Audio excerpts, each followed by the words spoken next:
Hey everybody, what is up? It's me, No Arrows, once again.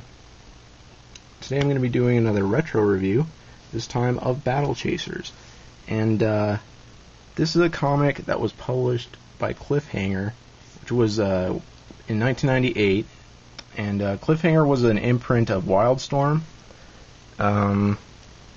launched back when Wildstorm was still at Image. Then in 1999, went over to DC, you see that here. And by issue 9, it went back to Battle Chasers, went back to Image again. It left Wildstorm behind, and there were only 9 issues in all. So that was that. But that's about to change, which is why I'm doing this review. It's very topical. Joe Mad, the creator of Battle Chasers, writer and artist, with some writing help from Munier Sharrieff, he just recently started a Kickstarter for a game, him and his company, Airship Syndicate, for a game based on Battle Chasers. It's an RPG, it looks like. Looks like it's going to be turn-based, very old school. And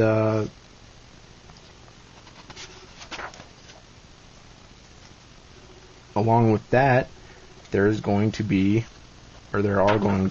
more comics.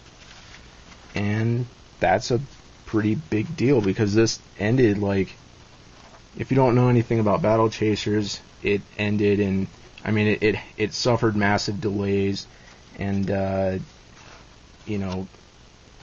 continuous massive delays, and eventually, issue 9 ended on a cliffhanger, and then issue 10 just never came out, and there was never any official word on why it never came out or anything like that. I'm gonna put some of these over here so I can lay some of these issues flat. That'll be nice.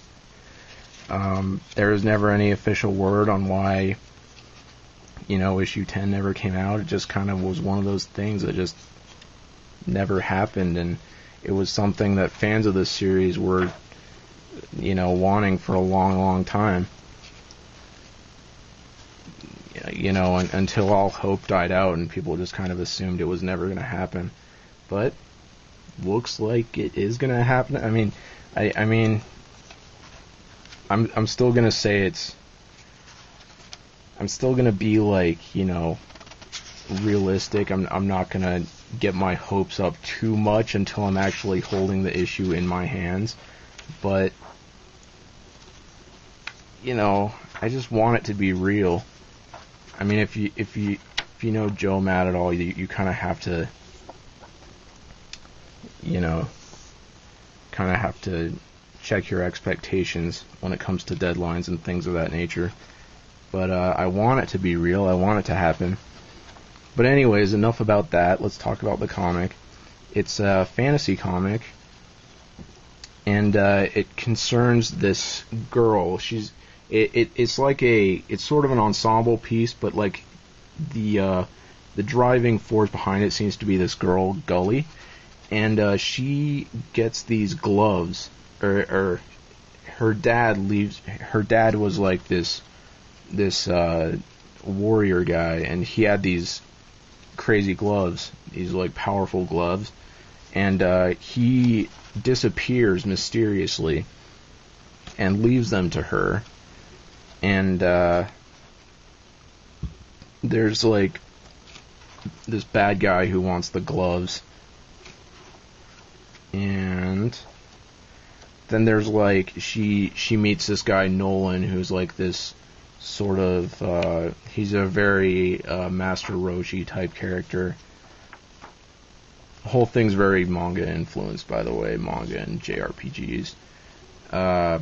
That's Red Monica. She's this pirate female character who actually, even though she's featured prominently in the covers and everything, she in the 9 issues of Battle Chasers that we saw, she never actually becomes a member of the party, so to speak, if we're using RPG terminology.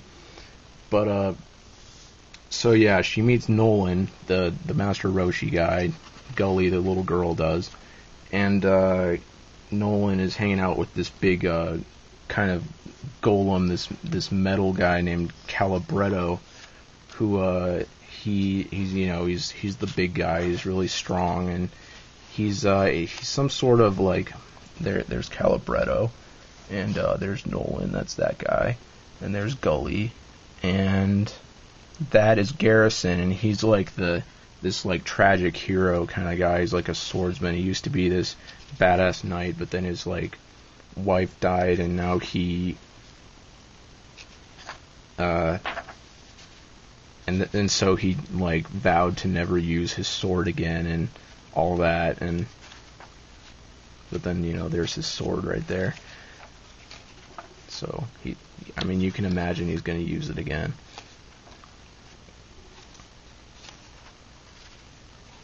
And yeah, and he meets up with Gully, and then Red Monica does her own thing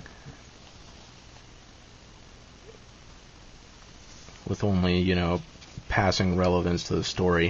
If the title had gone on longer, I'm sure she would have eventually joined up with the group. I don't think she even meets Gully in the entire 9 issues. But anyways, it's really good. The story, the plot itself isn't that interesting, and it's pretty generic. Like, you kind of have to have a love of, the like PS1 era RPGs and stuff or JRPGs, I should say, or maybe I shouldn't say you have to have a love of them, but if you can tolerate the stories in those games, then you should be fine with Battle Chasers. And it's manga inspired, both the writing and the art, which is it's pretty good. He's a Joe Mad. A lot of people don't like his style. Like, his style is pretty divisive, but he knows what he's doing. He does very expressive faces, for one thing. He does a lot of nice detail with his everything that he draws,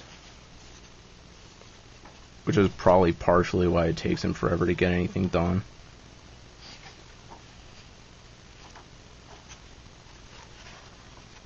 And all of the Cliffhanger books, but this one especially, Battle Chasers, seem to have really nice coloring. Like, everything just looks, really crisp. Really crisp and really nice.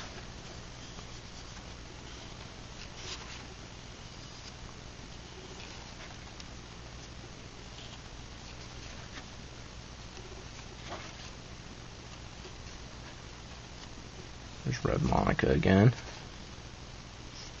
And that guy and some other guys. There's Calibretto. Here's this guy, August. And, oh yeah, Adam Warren does a backup story in this issue. I like Adam Warren a lot. He's good here. He did a lot of stuff for Wildstorm at this period in his life. And he's a better artist than Joe Mad in some ways. He doesn't have Joe Mad's sense of detail, but he's really good at illustrating motion, which is one of the things I've always liked about him. I don't think did he write this, or did he just draw it?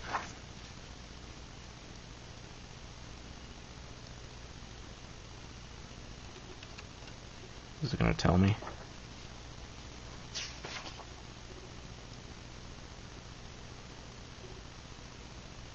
Just says Adam Warren interlude story.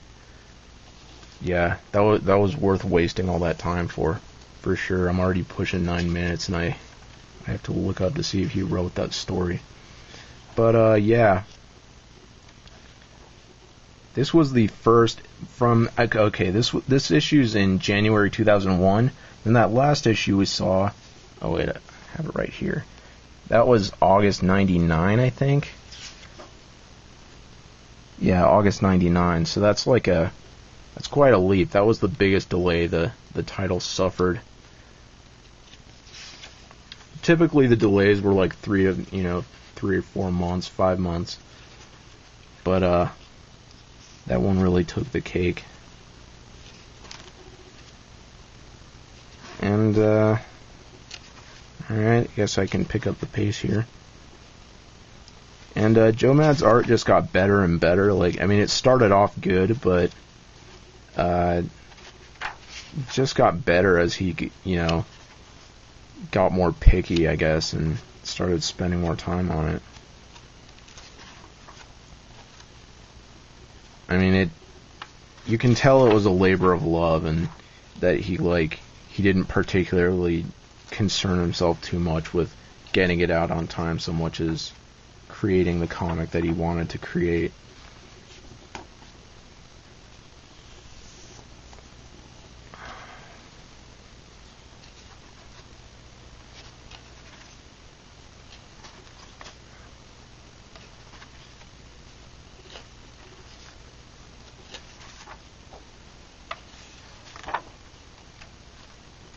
Garrison looks a lot like Guts from Berserk. But I don't know if that's like a direct reference or not. Like, I don't know if... I mean, Berserk didn't exist in North America at the time that this comic came out, but Joe Mad could have heard about it. I mean, he could have... I mean, we don't know for sure. Nobody knows. Somebody should ask him. Like, with his like, short, dark hair, and the sword and everything. I don't know.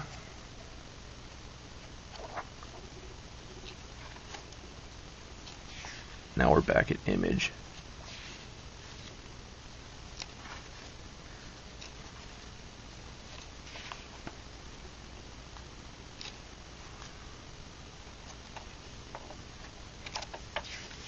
It's got some sketches in here. There's Gully, and there's this like mystery guy. Who's this pleasant-looking fellow? Not telling. Well, gee, thanks. I guess we'll never know. I wonder if that guy's going to be in issue 10, or if it'll just be like... I wonder if he, like, had it planned out. Because, like, he says issue 10, 11, and 12 are planned. But, like, I wonder if he knew... Oh, yeah, there's a backup. There's a flip story here from Adam Warren. I wonder if he, like, this is about... Red Monica and Garrison when they were younger, and it's showing their romantic tension. But like I was saying, I wonder if he had it planned out for 12 issues in the beginning, and the new issues are gonna follow that story that he planned, or if he kind of made things up, or maybe he has the same basic idea but he changed it a little bit. But anyways. So that's Battle Chasers, all that we have, except there's also a prelude that I didn't pull out for some reason. There's also like variant covers such as this one. So you look at that, the posterior tattoo is foil, so that's really something. But yeah, I really hope we actually see the issue 10. Like, the game is looking cool, but just getting more Battle Chasers is what I wanted.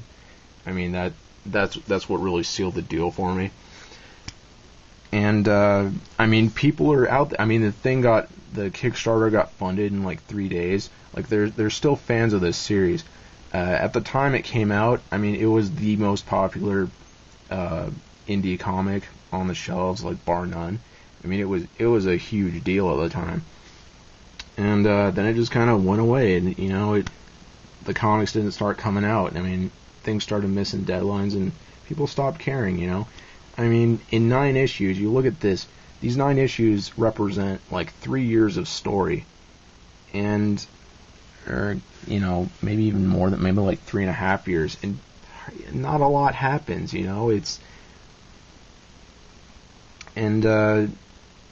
It was, I mean, back then it was like that. Like, I just, you buy them when they come out, but, like, after a year of waiting, for, what was it, issue 7, I think it was, I mean, you just don't care anymore. You don't remember anything. I mean, yeah, I don't know. But, I did reread them all before doing this video. Read them all straight in a row, and I mean it in that context works well together. Maybe if they re-release them, that would be cool. As opposed to forcing, I don't know.